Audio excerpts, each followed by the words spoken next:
Hi guys and girls, I'm Obsidian Ant and welcome back to Elite Dangerous. Today was the release of the Guardians, that's patch 2.2 for Horizons.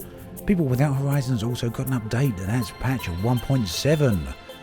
So if you're wondering what it's all about, although I'm sure you'll know pretty well what's in the patch by now, I did release an overview video yesterday and you can see that on my YouTube channel. So today, as soon as I got the update up and running, I jumped into my various accounts to see what sort of things I'm going to be getting up to.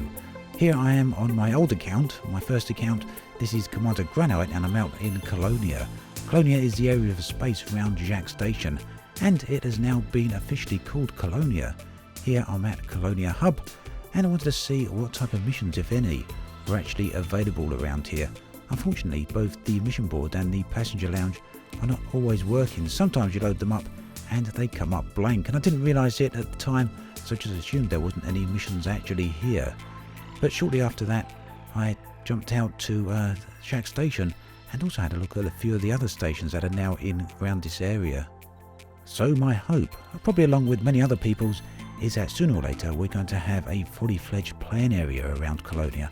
It doesn't seem to be quite there yet, but it's well on the way. We are going to need a few things first though, and that is the ability to fully outfit our ships here, as well as hopefully to purchase some ships that aren't out here at the moment. So outfitting seems to be very limited. For now there doesn't seem to be any hangar bays here, so you can't use ship-launched fighters, and I was totally unable to find any passenger cabins as well. Do keep in mind though that there are now two stations out here. There's Jacques Station and there is a new one called Colonia Dream, more in that in just a moment. And there's also numerous outposts out here. Whilst none of them carry significant amount of stock in terms of outfitting modules, most of the stations do carry a few modules. And hopefully that's going to increase, as there's a community goal currently underway called Strengthening Colonia. And the aim of that is to increase the amount of resources and infrastructure out this way. My first port of call then was Jacques Station, just so that I could check the mission board as well as the passenger lounge. I wanted to know what was available around here. Unfortunately, Jacques is still coming up blank, so I guess the old cyborg needs to get to work and start pushing his people a little bit harder. We could do with some missions as well as some passenger stuff out this way. Fortunately though, just like I mentioned earlier, out in the few systems along, there's a new station here. This is called Colonia Dream, and it is indeed a fully fledged space station, so you can dock even the largest ships there. There's also numerous outposts, and if you want to know those locations, you can see them in the video descriptions or in the patch notes for the update. So over here at Colonia Dream, you can see that there are quite a few missions. Not significantly paying out, but that's probably because I'm neutral here, not even cordial with them just yet. So as you increase in rank, hopefully, there should be some more higher paying missions there. Passenger missions are a slightly different story. These are very well paying. But the downside is that you have to travel a significant distance in order to unlock them basically, or complete them. Most of these will require you to travel all the way back to the inhabited bubble, so that's around about 21 to 22,000 light years. But if you can stack a few of these, you could make your way back with a couple of 100 million credits quite likely, assuming of course you've got a suitable ship. So back on my character Obsidian Ant, out here near Sothis. You may remember from my video from the other week, I've actually been out this way doing data delivery missions in order to rank up a bit. Now the concern was that those data delivery missions would disappear, they would be nerfed as soon as the update hits the live servers, and the other concern was that smuggling would be nerfed. Well, the bad news is that both of these have been nerfed right into the ground.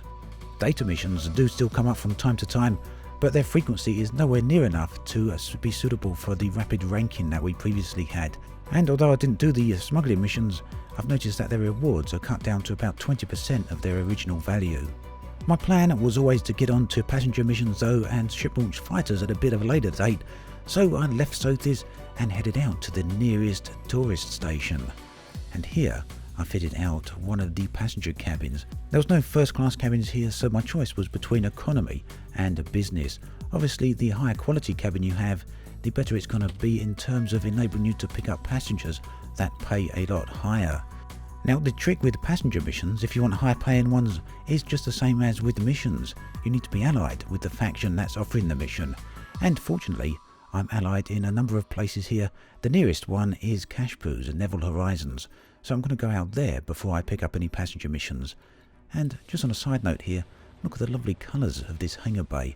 I think this looks absolutely gorgeous. The tourism stations then are one of those with the new interiors, and I knew there would be a good place to pick up the cabin bays. Hopefully nearly all tourism stations will actually offer those, making them somewhat easier to pick up.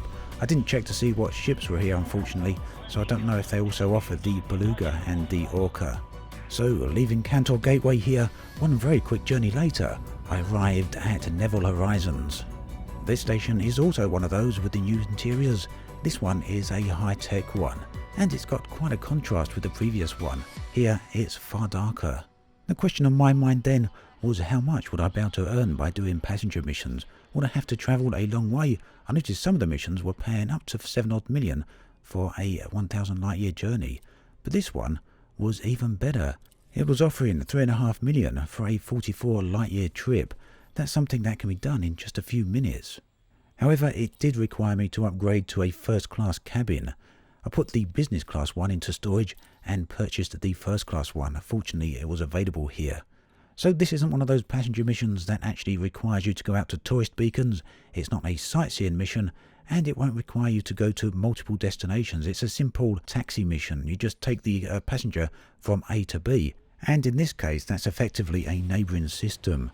Now it's unlikely I'll be sticking to these missions in my ASP. I'll probably buy either an Orca or a Beluga at some point, but if I were to stick with an ASP, I would have also cleared out the Class 6 slot and put a cabin in there as well, thus allowing me to stack up passenger missions. I also noticed that it's possible to pick up multiple passengers all going to the same destination. Assuming then that you've got a suitable ship, this is going to allow you to make tens of millions in a pretty short amount of time. Now you may have noticed that I'm having a bit of trouble handing the mission in here, trying to get the passenger offloaded. It actually took me a little while to work out what was going on, but eventually I realised that one of the mission rewards was some data, and my data storage was completely full, so I had to delete some data I'd got stored, and that enabled me then to be able to hand the mission in. So in addition to doing all this, I did spend some time with Commander Pompey. That's my account out on the outer edges of the galaxy.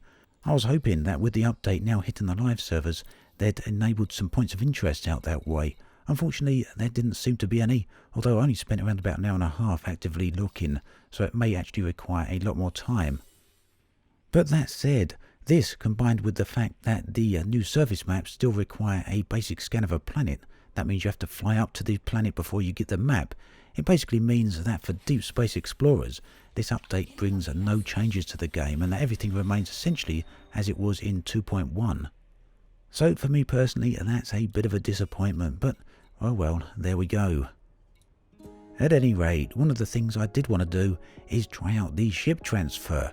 I've been wanting to make Neville Horizons my home base for quite a while now, so here I am, back at Neville Horizons, moving all my ships. A little bit expensive, you can see there, 3.2 million just to move my Type 9. I don't believe it was that far away, but to be honest, I'm not too concerned because once my ships are out here, it's not going to be hard to make more money. But these costs could quite render the feature a bit redundant for some people. That's certainly a little bit high to enable you to just jump into a community goal anywhere you want, as and when you want. But I suspect they're open to revision and Frontier will revise the costs over time. So finally, one more passenger mission then, and this one was a nice round of 5.5 million, and again, just for a single jump. Before much longer, I'm certainly going to buy a passenger ship, just as I mentioned earlier, but I'm kind of wondering how the costs here, the rewards for these missions, are actually going to balance with the long distance missions.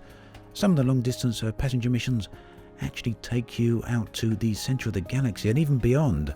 Those ones can pay 40 million or even upwards of 60 million. But with these basic taxi missions paying so much, I'm kind of dubious to think that many people will actually go much further than this. Of course, that said, in order to get these types of missions at this type of payout, you do have to be allied with the local faction. So then I've had a look at 3 different areas in the galaxy, and my takeaway from that is out there in deep space there's nothing new for me to do. Here in the galactic bubble I'm going to be doing passenger missions for a little while. And ship launched fighters? Well, that's something I'm going to be getting into very soon. Do let me know what your plans are for the Guardians. As always, thanks for watching, and I'll catch you guys and girls next time.